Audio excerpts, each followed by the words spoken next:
한국 인터넷 커뮤니티에는 다양한 공포 이야기가 많이 돌아다니는데 그 중에서도 가장 유명한 유형 중 하나는 흉가 체험과 관련된 이야기입니다. 이 이야기는 종종 친구들끼리 모여서 어두운 분위기 속에서 무서운 경험담을 나누거나 이신적인 요소들을 경험한 이야기를 나누며 전해지곤 합니다. 몇 년 전 여름, 친구들과 나는 특별한 모험을 찾고 있었다. 매일 똑같은 일상을 보내던 우리는 더위를 날려버릴 무언가 신나는 일이 필요했다. 그러다 한 친구가 흥미진진한 제안을 했다. 근처에 오래된 흉가가 있는데 그곳에서 하룻밤을 보내보자는 것이다. 평소 공포 영화는 많이 봤지만 직접 체험해볼 기회는 없었던 터라 모두들 두려움, 반 호기심, 반으로 이 제안을 받아들였다. 흉가는 도시 외곽에 자리 잡고 있었다. 오랫동안 방치된 탓에 주변은 잡초와 덩굴로 가득했고 벽은 낡아 군데군데 부서져 있었다. 해가 지고 어둠이 깔릴 무렵 우리는 준비해온 손전등과 간단한 식량을 챙겨 집 안으로 들어갔다. 문을 들어서자 희귀한 냄새가 코를 찔렀고 부서진 창문 사이로 불어오는 바람 소리가 우는 소리처럼 들렸다. 첫 몇 시간은 별다른 일이 일어나지 않았다. 우리는 거실에 자리를 잡고 과거 이곳에 얽힌 소문들에 대해 이야기했다. 이 집에서는 과거에 잔혹한 살인 사건이 있었다는 이야기, 그리고 그 이후로 아무도 살지 않는다는 이야기 등 친구 한 명은 그러한 이야기를 믿지 않는다며 웃었지만 나는 알 수 없는 불안감에 자꾸만 주변을 살폈다. 밤이 깊어가면서 이상한 일들이 발생하기 시작했다. 먼저 부엌 쪽에서 무언가 떨어지는 소리가 났다. 모두들 굳어져 그쪽을 쳐다보았지만 아무도 다가가려 하지 않았다. 우리 중 용감한 한 친구가 조심스럽게 다가가 보니 거기에는 부서진 찬장 문이 바닥에 떨어져 있었다. 그 순간 우리는 안도의 한숨을 내쉬었다. 그러나 그것은 시작에 불과했다. 몇 시간이 더 지나자 각자 조용히 휴식을 취하고 있을 때 갑자기 계단 위에서 무거운 발걸음 소리가 들렸다. 마치 누군가 천천히 내려오는 듯했다. 손전등을 비춰보았지만 아무것도 보이지 않았다. 그 발걸음 소리는 계속해서 우리 곁을 맴돌았고 우리는 점점 더 공포에 질려갔다. 한 친구가 갑자기 무언가에 홀린 듯 나가야 해 라고 소리쳤다. 아무런 망설임 없이 우리는 집 밖으로 뛰쳐나왔다. 하지만 그 순간 등 뒤에서 누군가 우리를 부르는 듯한 희미한 목소리가 들렸다. 정적 속에서 돌아오지 마라 는 목소리가 반복되어 들렸고 우리는 혼비백산하여 달아났다. 그 사건 이후 우리는 다시는 그 흉가를 찾지 않았다. 그리고 그 집은 지금도 여전히 그 자리에서 을씨년스럽게 남아있다. 우리에게는 그리 길지 않았던 그 밤이 극도로 공포스러웠다. 시간이 흐른 지금도 그때의 소름 돋는 경험이 생생하게 기억난다.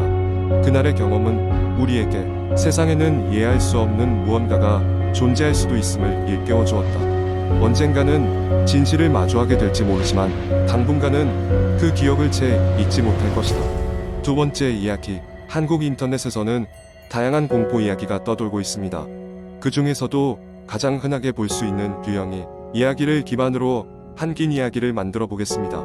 서울의 한 오래된 아파트 단지에서 실제로 여름철이면 종종 으스스한 이야기가 떠돌곤 합니다. 그 이야기의 주인공은 언제나 특정 동의 13층에 거주하는 요령의 한 여성이었습니다. 그녀에 관한 이야기는 여러 가지가 있지만 가장 널리 알려진 것은 다음과 같습니다. 몇 년 전 태어나서 처음으로 서울에 올라온 대학생 지민은 친척의 소개로 이 아파트에 혼자 살게 되었습니다. 당시 아파트는 오래되었지만 역과 가깝고 월세가 저렴해서 학생들이 살기에 나쁘지 않은 조건이었습니다. 무엇보다 13층 높이에서 바라보는 서울의 야경이 압권이었죠. 입주한 첫날 밤 지민은 이삿짐을 대부분 정리하고 한숨 돌리며 창문을 통해 서울의 야경을 감상하고 있었습니다. 그러다 문득 창문 너머 건너편 계단 쪽으로 무언가가 스쳐 지나가는 듯한 느낌에 고개를 돌렸습니다. 아무것도 보이지 않았습니다.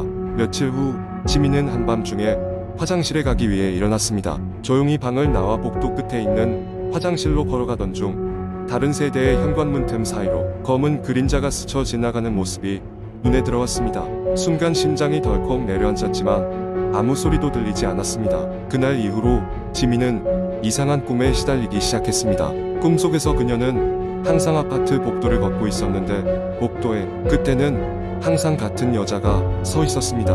엄청나게 긴 머리카락에 흰 드레스를 입고 있는 여성의 얼굴은 이상할 정도로 흐릿했습니다. 그녀는 가만히 지민을 바라보고 있었고 지민이 가까워질수록 그녀의 입가에는 섬뜩한 미소가 번졌습니다. 꿈은 언제나 지민이 그녀에게 손을 뻗으려 할 때쯤 끝났습니다. 이러한 꿈은 매일같이 지민을 괴롭혔고 결국 지민은 잠을 이루지 못하게 되었습니다.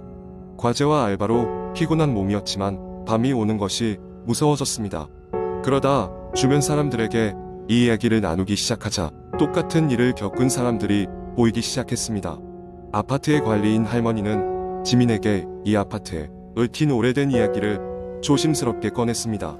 오래전에 13층에 살던 한 젊은 여성이 있었는데 지병으로 바깥 출입을 거의 하지 못했다고 합니다. 그녀는 매일 밤 창밖을 바라보며 쓸쓸한 시선을 두었고 어느 날 갑자기 그녀는 스스로 목숨을 끊었다고 합니다. 그녀의 죽음 이후부터 그녀의 모습을 보았다고 주장하는 사람들이 하나, 둘씩 나타나기 시작한 것입니다. 지민은 이런 이야기를 들은 뒤 더욱 고민에 빠졌습니다.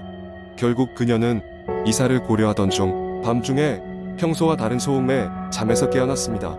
무거운 발소리가 복도를 지나가는 듯했고 조심스럽게 방문을 열어보니 정말로 복도에 긴 머리의 여자가 서 있었습니다. 이번에는 꿈이 아니라 현실이었습니다. 그녀는 접근하지 않았고 그녀의 모습이 흐릿하게 사라지기 전 갑자기 속삭이는 소리가 들렸습니다. 같이 가요. 지민은 뒤도 돌아보지 않고 방으로 뛰어들어 문을 잠갔습니다. 이후 지민은 그 아파트를 떠났고 그날 이후 그 여자의 모습을 본 적이 없습니다. 하지만 그 아파트는 계속해서 낡아가고 그 여자의 이야기도 사라지지 않았습니다. 언제나 새로운 사람이 이사를 오면 다시 시작된다는 이야기가 전해지고 있습니다. 어린 대학생들 혹은 그저 저렴한 집을 찾던 사람들이 같은 경험을 하곤 했다고 합니다. 결국 지민의 경험은 온라인 커뮤니티를 통해 널리 퍼졌고 이 아파트와 요령의 여성에 대한 이야기는 한국 인터넷 공포썰 중 하나로 자리 잡게 되었습니다. 이 이야기를 알고 있는 사람들은 그 아파트의 13층을 지나칠 때마다 발걸음을 조금 더 빠르게 옮기곤 합니다.